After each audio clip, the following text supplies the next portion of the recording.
Imagine walking into your home on a scorching 95-degree August afternoon in the American Midwest, and the temperature inside feels refreshingly cool at around 55 to 65 degrees Fahrenheit. No loud compressor running outside. No expensive electric bill at the end of the month. No refrigerant chemicals. Just clean, silent, earth-cooled air flowing gently into every room. This isn't science fiction. This is a simple underground system that the Amish communities in Holmes County, Ohio, have been using successfully for over 200 years. The big air conditioning industry tried to bury this knowledge, but the physics still works perfectly today. In this video, I'm going to show you exactly how this earth tube system works, why it keeps your home cool using nothing but the constant temperature of the earth, and how you can build one for your own American home step by step. I'll also cover the real problems people worry about and the smart solutions that fix them completely. Hello everyone, welcome back to the channel. If you're tired of paying hundreds of dollars every summer for air conditioning, dealing with noisy units, and watching your utility bills keep climbing, you're going to love what I'm sharing today. This technology is called an earth tube, also known as an earth air heat exchanger. It's one of the oldest and most effective passive cooling and heating methods used right here in the United States, especially by self-reliant communities like the Amish. Here's the beautiful science behind it.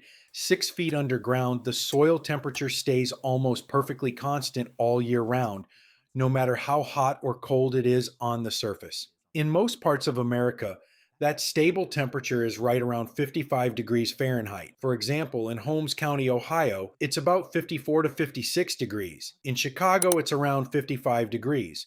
In Atlanta, it's closer to 62 degrees. In Denver, about 58 degrees, and in Minneapolis, around 52 degrees. This number barely changes throughout the year. Why is it so stable? The Earth is an enormous thermal mass. It takes many weeks for surface heat or cold to reach 6 feet down. 1 cubic foot of soil weighs between 100 and 125 pounds and holds temperature extremely well.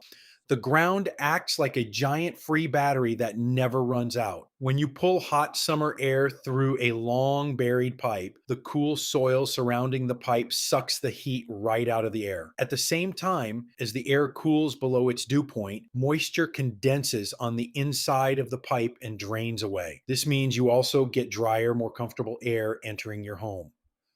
On a 95-degree day, the air coming out of a well-designed earth tube is often between 65 and 75 degrees Fahrenheit and much less humid. That's comfortable for most people, and it greatly reduces how hard your regular air conditioner has to work if you use the earth tube as a pre-cooler. In winter, the same system gently pre-warms cold incoming air using that stable underground temperature. Real studies show energy savings between 51% and 74% on cooling.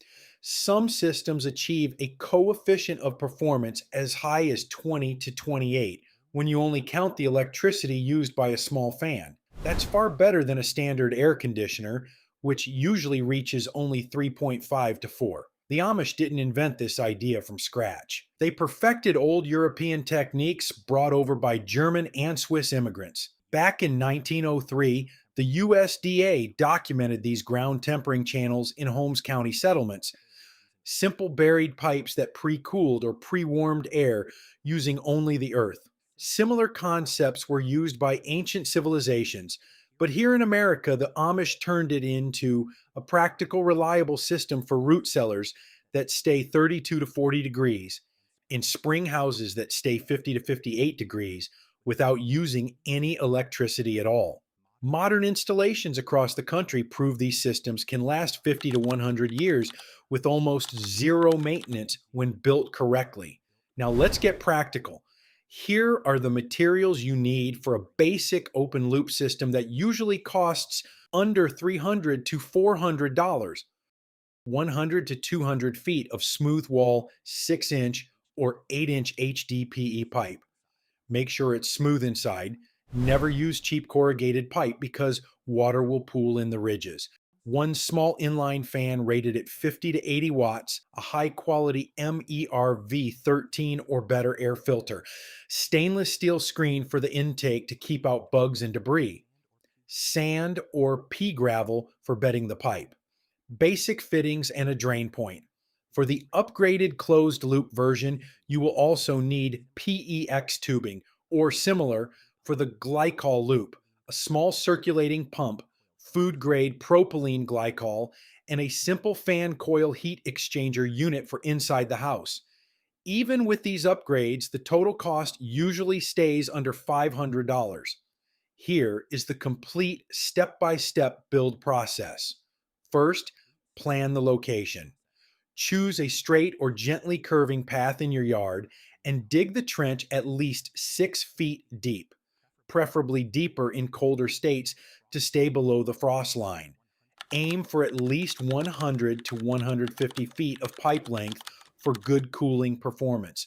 Second, dig the trench. You can rent a trencher for a weekend or hire help. Third, put 4 inches of sand in the bottom of the trench for excellent thermal contact with the soil. Fourth, lay the smooth HDPE pipe with a consistent 2% slope toward the lowest point so any condensation can drain naturally. Use properly sealed or fused joints. Fifth, bring the intake end up above ground well away from the house with a downward facing screened hood to keep out rain and insects. Sixth, run the other end into your basement or crawl space. Install the MERV 13 filter right before the fan, then add the small inline fan to pull air through the entire system. Seventh, at the lowest point, install a cleanout and a simple P-trap or drain that leads condensation safely outside. Once everything is buried and backfilled, test the system on a hot day. You should feel a noticeable temperature drop. Now, I want to be completely honest with you about the potential problems and how to solve them. Problem number 1 is condensation and mold, especially in humid states in the southeast or along the coast. Warm, moist air hitting the cool pipe walls causes water to form inside the pipe. The solution is simple. Always use smooth wall HDPE pipe, never corrugated. Keep the 2% slope. Add a proper drain at the lowest point. Run the fan regularly to keep air moving. Problem number 2 is radon gas, which is a concern in many parts of the Northeast, Midwest, and Appalachia. The best solution is the closed loop glycol system. In this design, you circulate a mixture of water and food-grade propylene glycol through the buried pipes. The liquid picks up the cool temperature from the earth, then flows through a fan coil unit inside your house. No house air ever touches the soil, so there is zero risk of radon or mold entering your living space. This version is also easier to get approved under normal plumbing codes. One homeowner in Tennessee built the closed loop version under his workshop for less than $400. He has not paid a single heating or cooling bill in 3 years on his 1,500 square foot 1970s home. Real-world results are impressive. On a 95-degree day, you can expect air coming out between 65 and 75 degrees. When used as a pre-cooler, many people cut their cooling energy use by more than 50%. The small fan costs only pennies per day to run. The pipe will last 50 to 100 years. No expensive compressor replacements every 10 or 15 years. In winter, the same system pre-warms incoming air and reduces heating costs as well. This earth tube gives you real energy independence. Whether you live in Ohio, Texas, California, New York, or anywhere in between, the earth right under your feet is already doing most of the cooling work for free. If you have even a small backyard, you can build this system. Start with the basic open loop version if you are in a drier climate, or go straight to the closed glycol loop for maximum safety and performance anywhere in the United States. In the description below, you will find the full materials list, climate-specific pipe length recommendations, and a free checklist to help you get started. Comment below and tell me, Which state do you live in? What is your biggest summer cooling problem? High bills, humidity, or radon concerns? I read every comment and will reply with personalized advice. If this video helped you discover a powerful solution that the big cooling companies don't want you to know about, please hit the like button, subscribe to the channel, and share it with a friend who hates paying high electric bills. Thank you for watching. Stay cool, America. The Earth has been waiting to help you all along.